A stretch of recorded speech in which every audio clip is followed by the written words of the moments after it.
Chapter 4. After the Sunday visit from the two cowboys, the monotony of ranch life settled down again. Letty found the days very dull. Beverly had to be out on the range most of the waking hours, since, as he explained to her, he looked after his place unaided, except for extra help at special times, such as roundups and brandings. And the cattle needed to have vigilant care now, because the water holes were drying up, and they had to travel farther distances on the range in order to find nourishment to keep them alive, the bunch grass and mesquite grass being scant, because for so long a time there had been no rain at all in the section. She could see that Bev was worried over the prospects, and gloomy because there was nothing he could actively do to help the situation. If only there was something she could do to help him. She watched him with wistful eyes each morning as he buttoned his heavy coat about his throat, pulled his ear tabs down over his ears, and started off, with a lunch in his overcoat pocket to be eaten on the range wherever he happened to be at noon. He would be gone all day, and Letty's fancy could see him battling with the winds, those enemies never inactive, herding unruly cattle here and there, helping weak, half-starved ones stagger to their feet, all the time shivering in the cold. Beverly, who at home had known a Virginia gentleman's ease and comfort and leisure. And what did he get out of it that compensated him for the change? Though, of course, he had won back his health by the active outdoor life he lived. And the high dry climate, while it may have been hard on herds, was good for lungs. Still, many a time Letty left her unspoken query unanswered, even in her own mind. It was not only her concern for Bev that made the hours of his absence seem long and heavy to Letty, for while he was away she was shut up in the house with Cora and the children, with no one to serve as a buffer between her and Cora's personality. The weather was growing steadily colder as January advanced, and the wind became more boisterous and threatening than she would have believed possible when first she came to the west, so much so that she lacked courage even to take a walk outside for fresh air. The children ran in and out of doors all day like hardy little animals, and tried to entice her to follow them, but she was not daring enough. The mere thought of venturing out in it made her shiver, as she watched from the window the dead grass bent low in the wind, watched the swirls of sand blown about with purposeless energy that removed it almost as soon as it had deposited it in one spot. She would get through the day somehow by telling herself that soon it would be dark and Bev would come home. She would watch the lazy clock that moved as slowly as a darky snailing on an unwished errand, would long for some way by which she could speed it up and hurry Bev home the faster. When he came, there would be so much for them to talk about, so much of the old life to remember together, that the evening would wipe out the dull drag of the day, she would promise herself. But when he did come, how different it was each time from her dreams. She would begin her carefully planned little talk, would recall Virginia, their family kin back there, the old happy times together, but Cora would spoil it all. Cora showed brusquely and plainly that she resented topics of conversation in which she could not share and glitter, memories from which she was excluded from taking the chief part.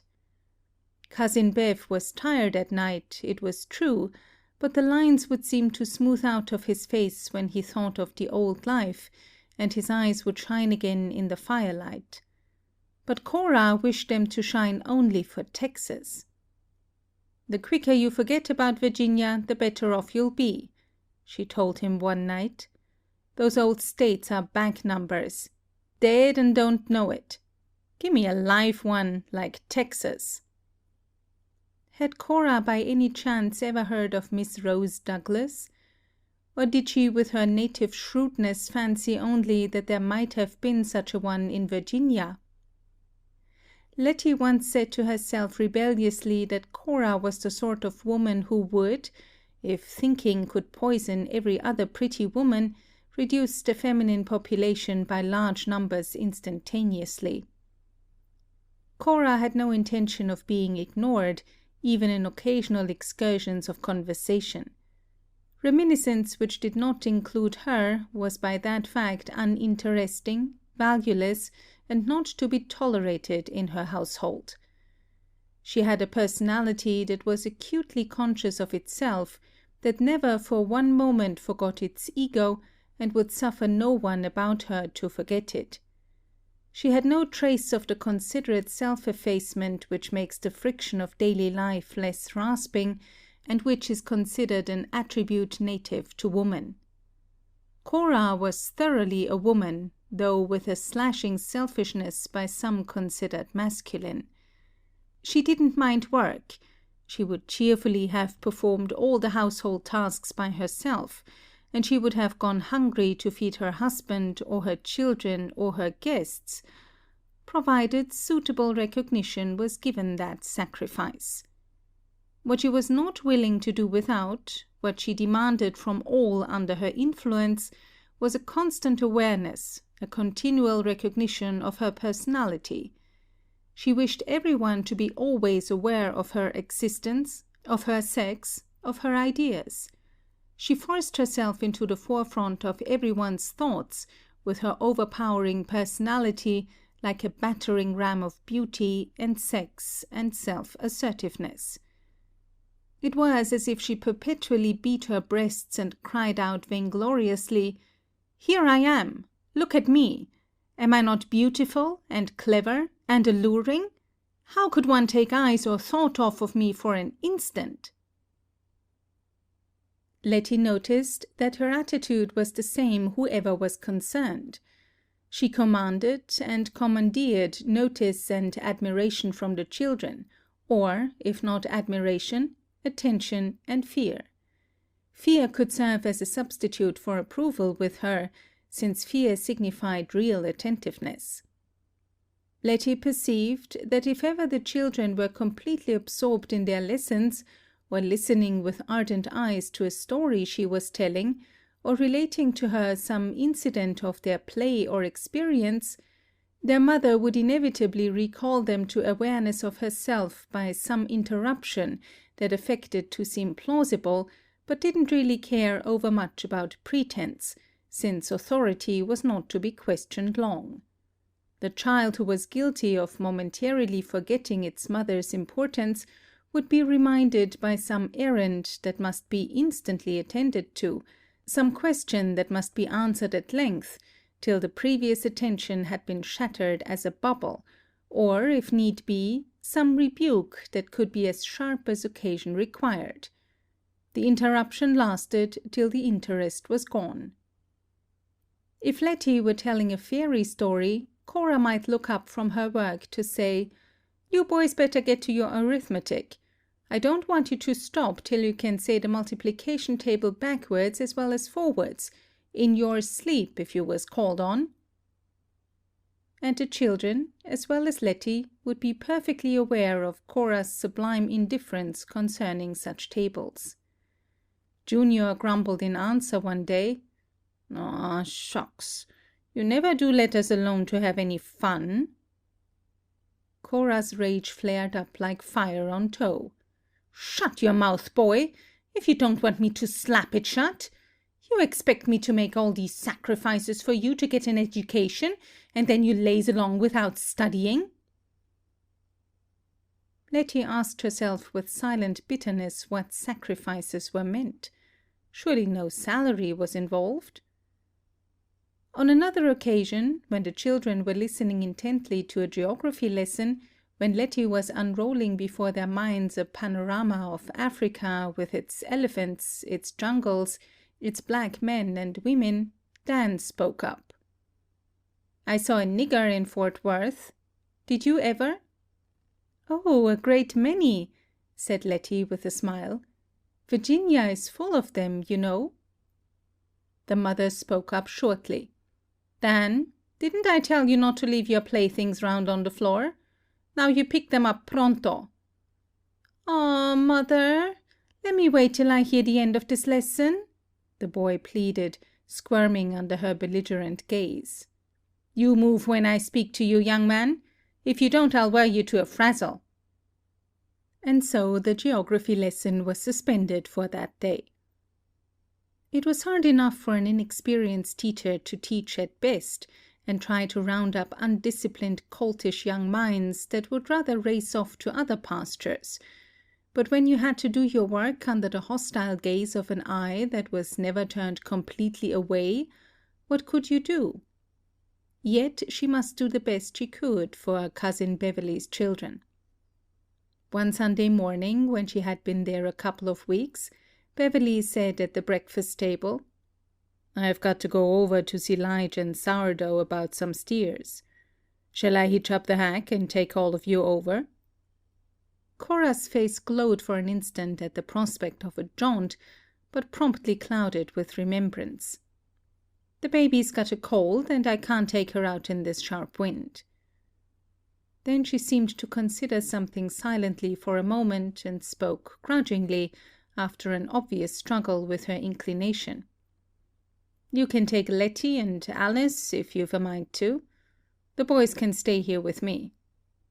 "Ah, Mother, let us go!" shrilled the boys. "No, do you want to go and leave your mother here by herself with a sick baby? Shame on you!" she cried. "Let me stay with you and let the boys go," said Letty timidly. "No, they'll stay home with me," she ordered. "Lige and Sourdough'll be tickled pink to see you, so you go." Letty dreaded the prospect of facing the wind, the bitter, shouting wind that she could hear all the time, and of driving 10 miles across the vacant sand to a shack to see 2 cowboys, but go she must. It had been nice of Cousin Bev to think of taking her, and it would never do to refuse to follow a plan that Cora had decided on. So, after a while, they started off, Beverly and she and little Alice, tucked in under a buffalo robe, and bundled up with all the heaviest clothes and wraps, in a 2-seated vehicle with a fringed top, which was spoken of as the hack. The boys pressed rebellious noses against the window panes to watch them depart. It was almost noontime when they drove up to the ranch which Beverly designated as belonging to Lige and Dave, the Crossbar Ranch. Letty looked at it with amazement. She had thought Bev's place unprepossessing, but this was far more so. There was a surface pond near the house, in a draw or depression in which the water was low, and on the other side a windbreak, so Bev explained to her, a fence extending for a short distance to break the force of the wind from the north, so that the cattle could find shelter in a norther. The house was of the rudest structure, with no blinds to the windows, no paint, no slightest concession to looks at all. A barbed wire fence enclosed the corral. At Beverly's shout to announce his arrival, the door flew open and the 2 men came out. Sourdough called out in delight, "Well, dog my cats if here ain't company." He swung Letty down from the high step, leaving Lige to look after little Alice. "Old Pedro said there was some good luck comin' because the bulls were bellerin' so. I thought it might rain, but 'twas somepin even better to say you was comin'." "Old Pedro is a Mexican that lives in a dugout on our land," explained Lige to Letty. "He's a great prophesier about weather. Everything's a sign of rain, or a drought, or a norther, to hear him tell it." A wizen-faced, brown old man whose countenance had the color of metal left out in rain and sun till it has a patina over it, came forward around the corner of the house. "Yes, señorita, when the bulls cantar, that is a sign that we shall have rain," he said, bowing low. "When will it be?" asked Letty, with a smile for the old man, who looked as if he might be an image centuries old, dug up from the ground. He shrugged his shoulders under his serape. "Quien sabe?" "I hope it's soon," said Beverly, "but I'd be more inclined to say those animals were bellowing because they were hungry." As they entered the house, Letty looked about her at the rude interior. Truly it was like a place where two men kept back alone. There was no paper on the walls, not even canvas to keep out the wind and sand, so that a coat of sand lay over everything with an impartial yellow grayness. The front room had in it a ramshackle bed, pessimistic, discouraged-looking, half a dozen chairs with rawhide bottoms, across one of which lay the Navajo blanket that probably served as a spread for the bed, a plain pine table, and a box partly protruding from under the bed, which might contain the wardrobe of the room's owner, save for the coat and hat hung on a nail on the door. The walls were relieved from their bareness only by a wolf skin and a couple of skunk skins stretched out for display, and a couple of crossed rifles, while several goat skins and a wild cat skin were on the floor, unmistakably a masculine dwelling. Lige surveyed the room dubiously, as if for the first time questioning its adequacy. "This is my outfit. Sourdough bunks in the kitchen, which is on his land. If we'd a knowed we was going to have company, we'd a cleaned up." "Rats, what's the difference?" cried his partner jovially. "It's my turn to cook. Now if I'd a knowed you was coming, I had something fit for you to eat." Letty put in hastily, "Oh, no, we wouldn't want you to go to any trouble. Anything you have will be all right." "Well, on the plains tain't like you could step into a grocery store and tote home anything you wanted. We mostly live on sow belly and hominy." "He means bacon and grits," Lige translated for Letty's benefit. Sourdough snatched a broom from the corner, a broom that had evidently seen hard usage, and started toward the kitchen. Lige put out a muscular arm and clutched him. "You're not aiming to make such a large red fool of yourself as to sweep now?" he demanded. "The lady would likely rather have sand on the floor than stirred up in her victuals." Sourdough looked humiliated, like a vainglorious rooster that has suddenly been doused with dishwater, so that his proud comb droops and his feathers fall. The measure of his depression was such that for the time he was silent. He stole on tiptoe toward the kitchen, his attitude and bearing showing that he feared lest sound as well as movement might stir up objectionable sand for the lady. Letty could hear him moving with loud stealth around the next room, the kitchen that was also his living quarters. A chair crashed to the floor, a dish broke, a skillet clattered on the stove, and a rattle of knives and forks on a bare table announced nervous preparations for a meal.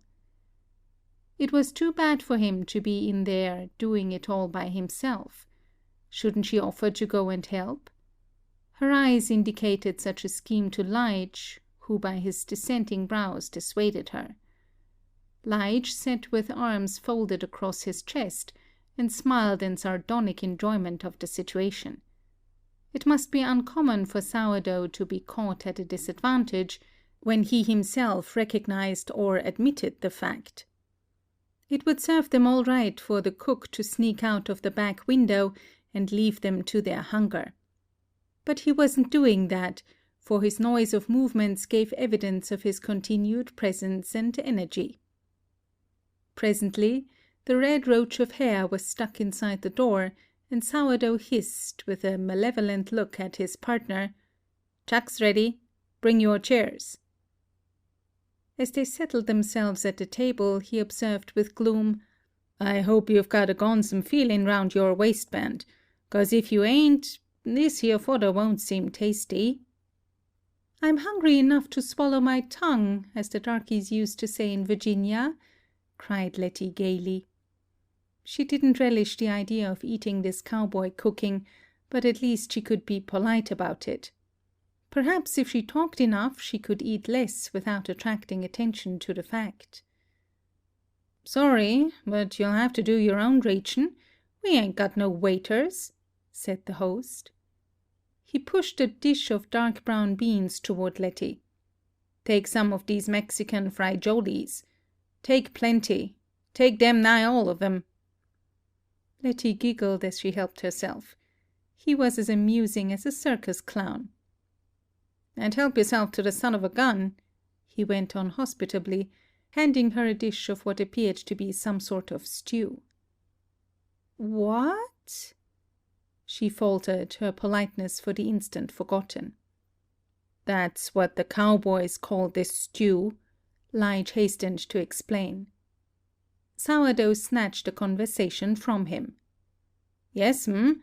It's named that because it's got everything in it. All the innards of the calf. Brains, heart, liver, lights, and so on. Marrow, fat, and all." The concoction did not tempt the visitor, but she took a portion lest she show her distaste. She could keep it well to one side of her plate, where it wouldn't spoil the beans, which seemed safe enough, even if cooked by a cowboy in a sandy kitchen. She recalled an old folk saying, "An egg, an apple, and a nut you may take from any slut." But those safe articles were missing from the menu. There were biscuit, of a leprous complexion and heavy taste, the sourdough bread from which the cook received his name, and seeing and tasting them, Letty felt that one called by such term should resent the insult with deadly weapons. She began to talk in animated fashion, so that her failure to eat might go unnoticed by the cook.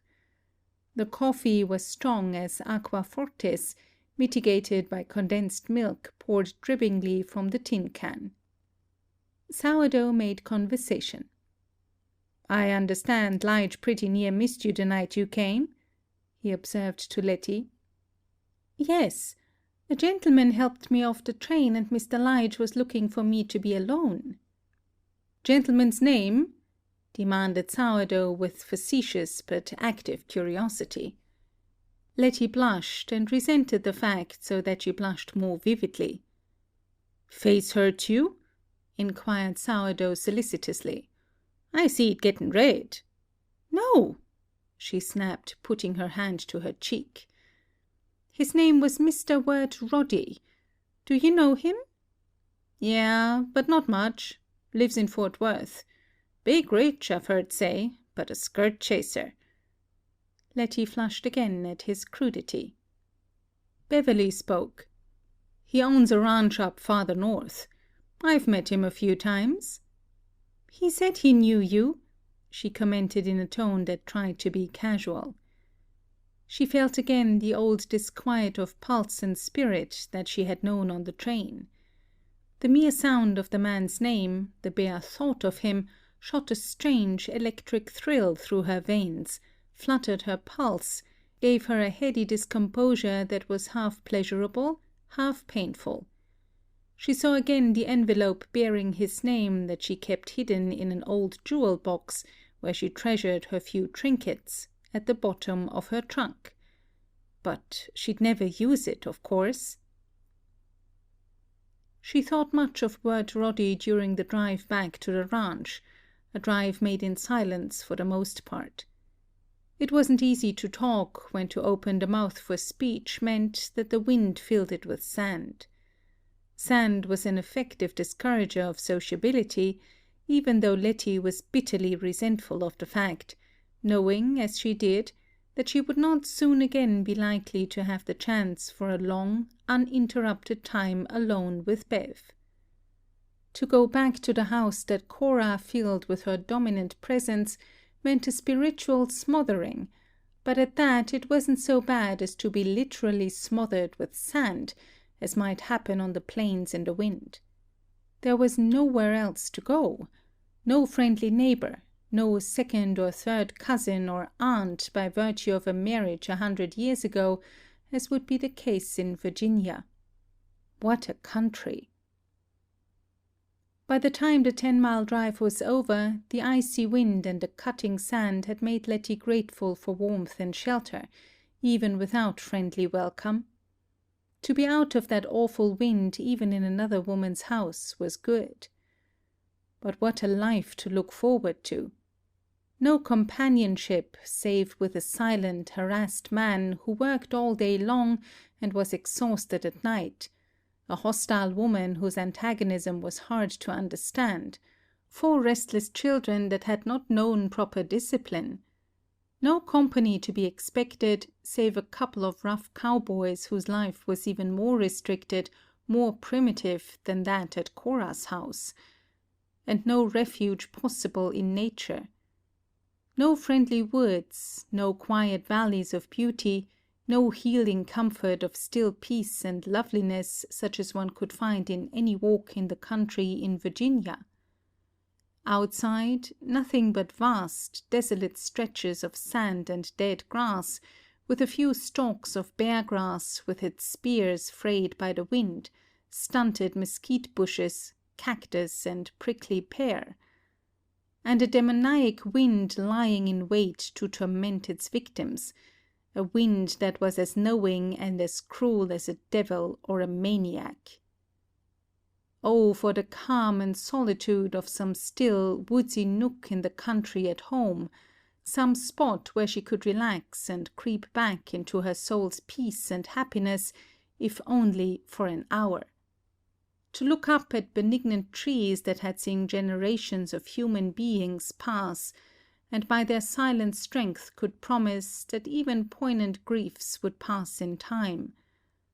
But here there were only mesquite bushes, no trees, only dwarfed, stunted shapes that said nature took a delight in cheating man of beauty.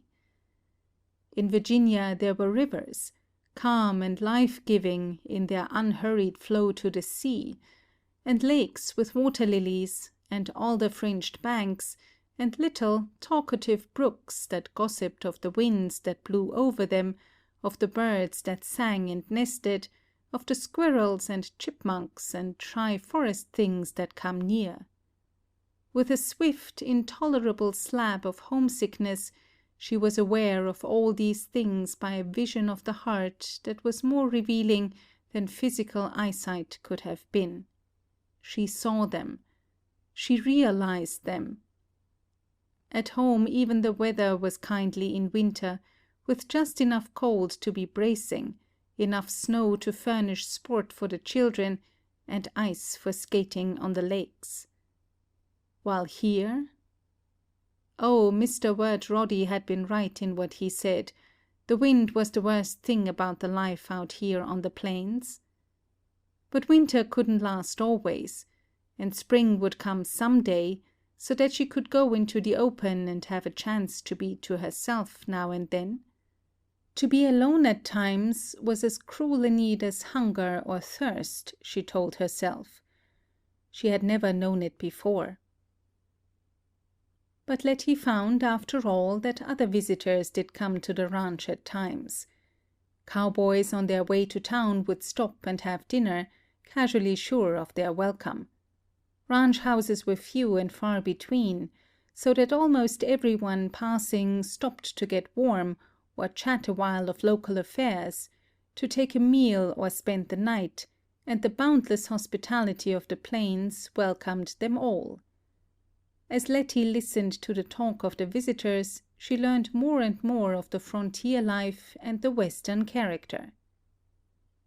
One Sunday, when Lige and Sourdough were there, the sheriff, Jim Hitchcock, and a deputy United States Marshal stopped for dinner.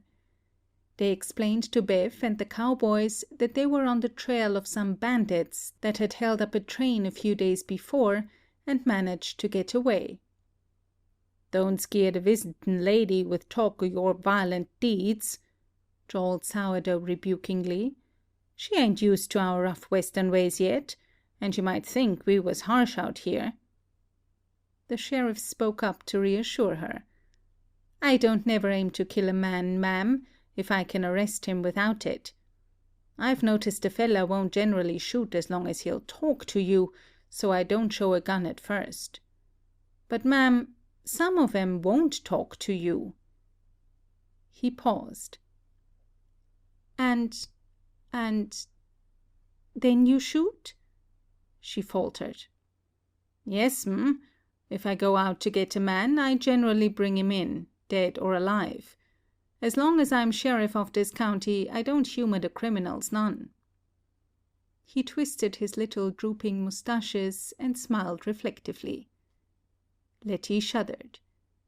The deputy marshal laughed. "If the criminals knew old Jim as well as I do, they'd know when to look out for lightning, and they could draw first. I've noticed old Jim here, just before he shoots a man, always spits right quick, and then pulls the trigger." The sheriff grew red with embarrassment at having his little mannerisms of killing held up to ridicule. "Ah, go long. You're just rawhiding me." Letty gazed at the mild-mannered, undersized man with a cold fear of the perils he had faced.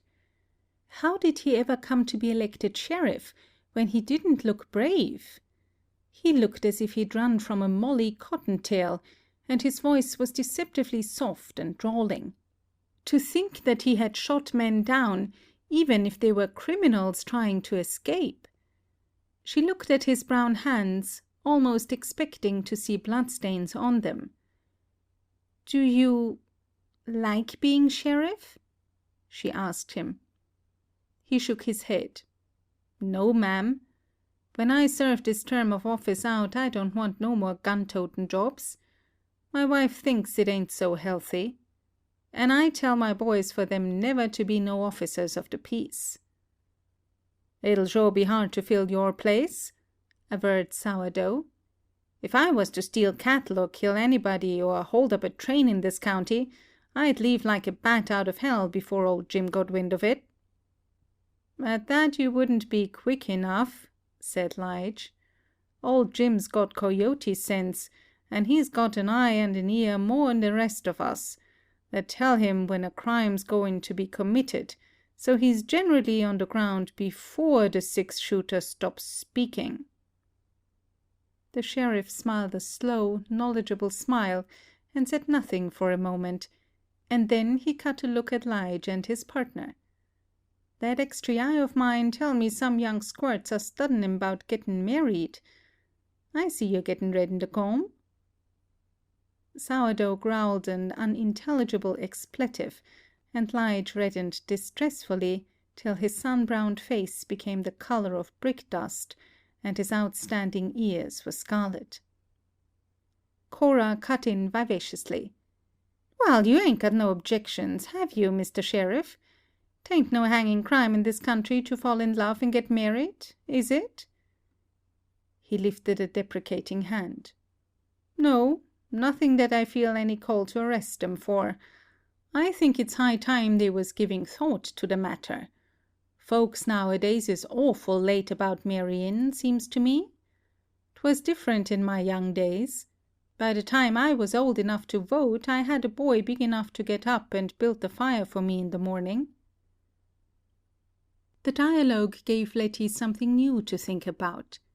Until then she had not had an idea that Lige or his partner had been coming to the ranch especially to see her. She had supposed they were like all the other neighborly folk that came by to see Bev and Cora, or just to see any human face, as a relief from the oppressive vacancy of the plains. But now the significant looks that the sheriff and Cora exchanged, the teasing challenge they shot at the three concerned, gave her a sudden light as to what others might be thinking. She blushed in distress at the thought, and then almost laughed aloud at the absurdity of it. Imagine Sourdough in love with her, or with anybody. How could he put off his clownishness long enough to woo? But what if his very buffoonery were his way of courting? His manner of attracting attention toward himself? His roach of red hair, his tanned face, his swaggering gait were the opposite of romance, but maybe he didn't think so. Fancy coming to court in a rattlesnake belt, a gay polka-dot shirt, and clattering spurs. And Lige? He was less comical than his partner, but certainly he wasn't the romantic figure of her dreams. She stole a glance at him as she reflected. He had more earnestness, yes. Life was not just one guffaw after another with him, just one joke following another. He didn't care for a continual clatter of tongues, but was content to lose himself now and then in the dignity of silence. But he was homely, with his 2 prominent ears. Poor little neglected boy, why hadn't someone smoothed them down for him early enough? But maybe his pioneer mother had had her tired hands too full of other tasks. His mouth was too big, and his brown skin made his grey eyes more vivid by contrast. He had a good face, a face anybody could trust, but he wasn't handsome, and he never could be. Letty took a long look at him while he was listening to an anecdote Cora was relating. When Cora spoke, everybody had to pay attention to her, so that one could look without being seen. Yes, he was homely, no doubt about it, and he hadn't any education to speak of. He was just a cow-puncher, and yes, he was crude. He didn't even speak correctly. But he had a kind heart, and she must treat him politely so as not to hurt his feelings. He was sensitive under his awkward reserve, she felt sure, not like Sourdough with his jovial impudence. But Sourdough was likable too, in his rough way. The 2 men looked so matter-of-fact, so engrossed in ranch affairs as the talk went on, while she covertly studied them, that she told herself she must have been imagining things. Or Cora and the sheriff had been having delusions, not she. No matter what Cora and the sheriff thought, these hard-headed, hard-handed cattlemen were not giving any thought to romance or to her. She could be easy on that score. Letty's dreams had always been woven round an imagined figure, a dark-eyed, dark-haired knight of modern days, something like Beverley had been in his youth, when she had known him as a child, and Miss Rose Douglas had been in love with him. Her knight must have dark hair and eyes, of course, to match her own fairness, be chivalrous of speech and courtly of manner. A tall man, because she was so slight and slender. But marriage was a thing far in the future, too remote to be visioned even speculatively. While no girl ever considers herself too young for romance, marriage is quite another matter. As the days went by, Letty found that the complexity of her relations with Cora increased rather than decreased. Letty told herself that she did honestly try to do her best to get along peaceably, to placate her, to avoid giving offence. But there was an antagonism, which, though she couldn't puzzle out, was very real, and it lay in the background of every moment between the 2 women. She would ask herself wretchedly if it was because Cora resented the burden of expense in hard times, the cost of feeding an extra member of the household. Was it that? So she would determine to eat as little as possible, to lighten the burden. But when her appetite, which at best was never hearty, began to flag in this mysterious fashion, Beverley would scold her. "You're not eating enough to keep a hummingbird alive," he protested, as he helped her plate generously one day. Cora spoke up fretfully. "Yes, for pity's sake, eat! I hate to see folks mince over their victuals like they was displeased with the grub." Then Letty ate. She would have forced down sawdust under the circumstances. Letty told herself that maybe Cora resented having an outsider always intruding in the family life. Surely that was the reason why she disliked her. So she would make excuses to stay as much as possible away from the others. But that wasn't easy when there was only one sitting room, and her bedroom, or the one she shared with the 3 children, was not heated. If Letty stayed more than a few minutes away in the evening, Bev would call out to her. Letty, you'll catch cold in that room without any fire. Come on in here. Dear Bev, who was so thoughtful of everybody. And Cora would shout to her, Gosh, yes! Don't let's have anybody sick abed on our hands. So Letty would creep back to the range of warmth in the sitting room, where 7 people sat huddled around one stove, with no ventilation in the room, and Cora talked at Bev until he would say he was tired and must get to sleep. When the light in the front room was put out, Letty would creep into bed beside little Alice. There was no fire in any room except the front room, and at mealtimes in the kitchen, so that there was really no chance at all for privacy. No chance ever to steal away to yourself and think your own thoughts, and let your mind rest from perpetual tension and restraint. In Cora's presence she must forever be on guard, she didn't know why. But life would surely be different when spring came. Then she could steal out into the open and take walks and relieve Cora as well as herself of this perpetual rasping hostility. Spring would make everything different. Now she was only a prisoner in the house, with the wind outside to lay violent hands on her if she ventured forth, and with Cora's belligerent personality dominating her every moment inside the walls. She told herself in her bewilderment that she didn't know how to meet the situation because it was so different from anything she had ever known. Or many luxuries in her life, but always there had been love and consideration, nothing but tender care for her welfare and her wishes, even the wishes of a child. She had always been just a child, to be loved and taken care of. And now she was all of a sudden expected to be a woman, and to live in the heartbreaking position of an unwanted and resented member of another woman's home. She would ask herself wretchedly over and over again, why? Why didn't Cora like her? Cora was hospitable to everyone else. No passer-by but could be sure of a hearty welcome, a pressing invitation to eat a meal or spend the night in her home. Night after night, as she lay awake hearing the far-off howl of the coyotes that always sent a shiver of fear down her spine, and chill with the wild, instinctive terror that the sound of the high wind at night always brought to her, Letty would ask herself what was the way out. The problem seemed always more acute, more unanswerable in the dark, when the wind and the coyotes were trying to howl each other down, even than it did in the day, when Cora's hard egoism crowded her out. Letty was a helpless young girl that had always been treated as a child.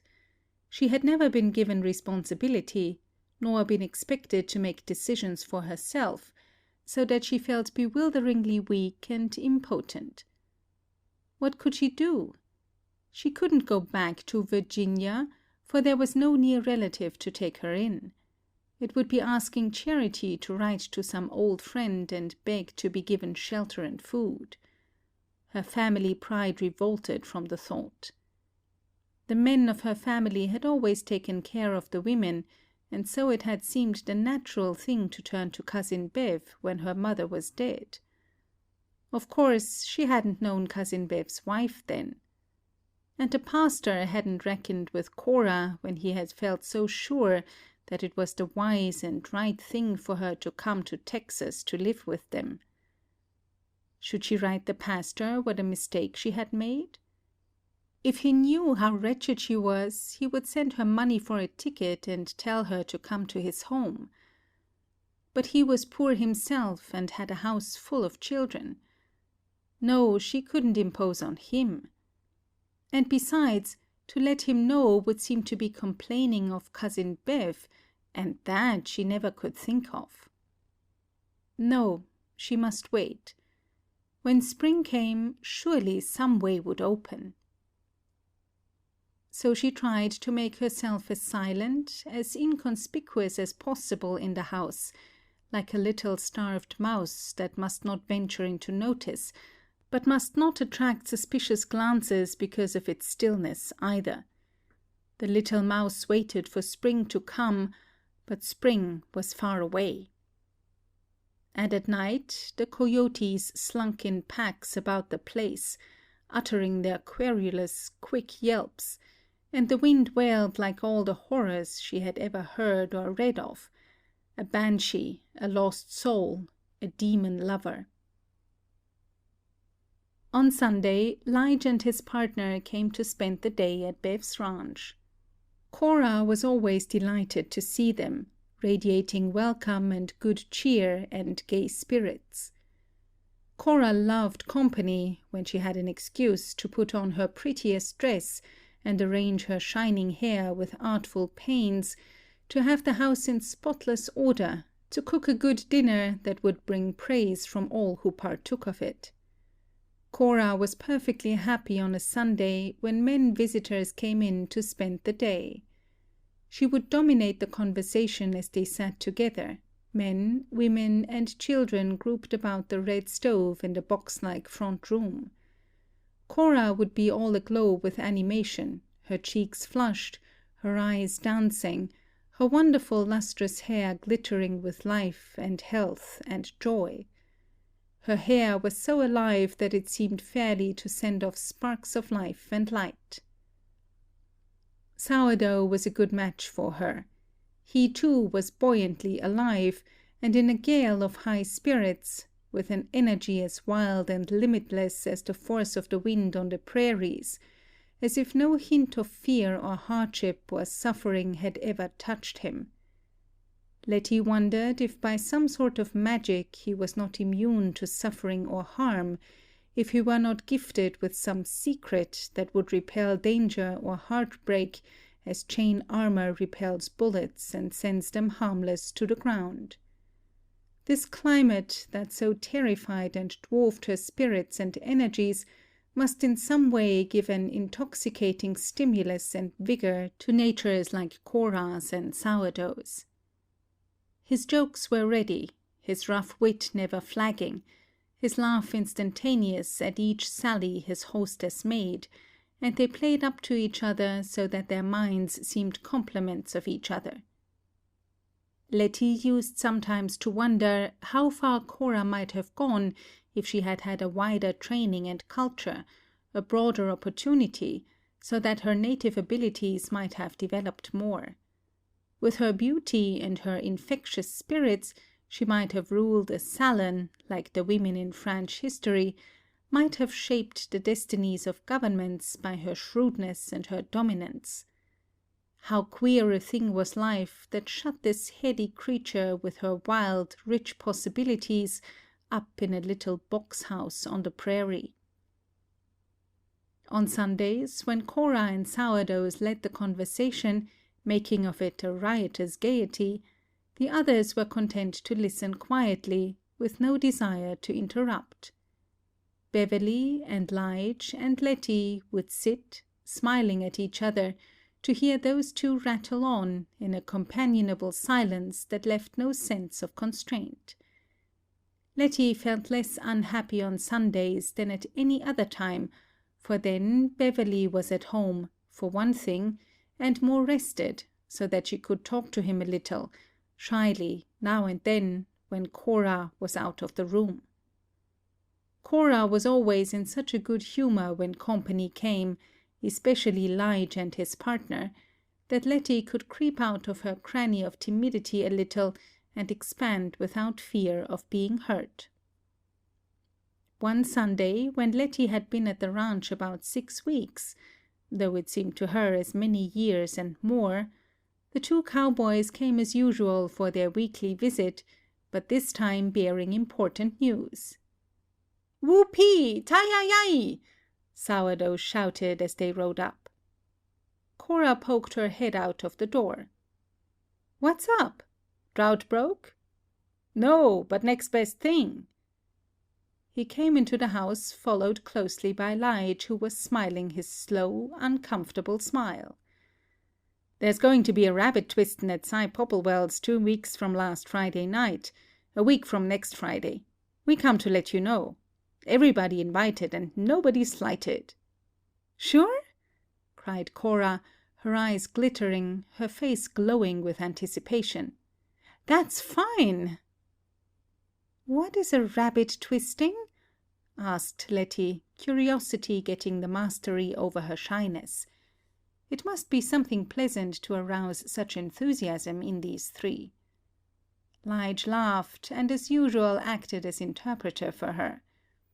"It's no cruelty to dumb beasts, Miss Letty. That's what we call a dance in this section. If you've never been to a cowboy's ball, it'll maybe interest you." "It will be fun. Am I invited?" "Sure. Everybody's asked.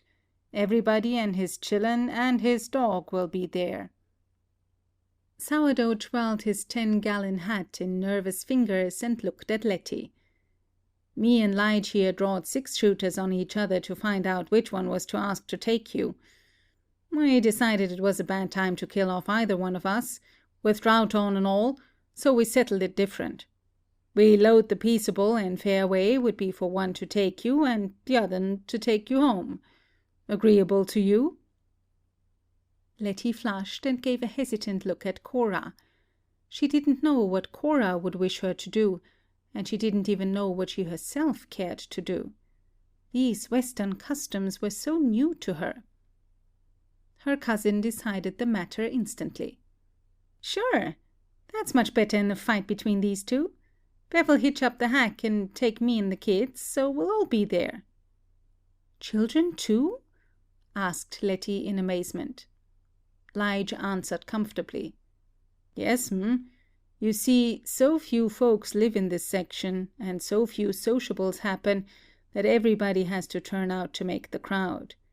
They send men to ride up the county and give everybody an invite." "All right, then. I'd hate to be the only person in the county that wasn't there," she said shyly. Sourdough went on to explain the occasion for the festivity. "The Popplewells are so swole with pride now they got their upstairs house finished that they got to give a housewarming." "The upstairs house?" queried Letty. "Yes, When they first settled here they lived in a half dugout, you know, half in the ground and half out. But they've got 2 grown gals now on the carpet, and 2 frying-size ones coming on, so the old man had to build a regular house on the ground. They still live in the half dugout too, but they call the new part the upstairs house." Letty laughed as she tried to picture the residence in her mind, a half dugout combined with an upstairs house built as a separate edifice. "What a funny country!" she cried. End of chapter 4.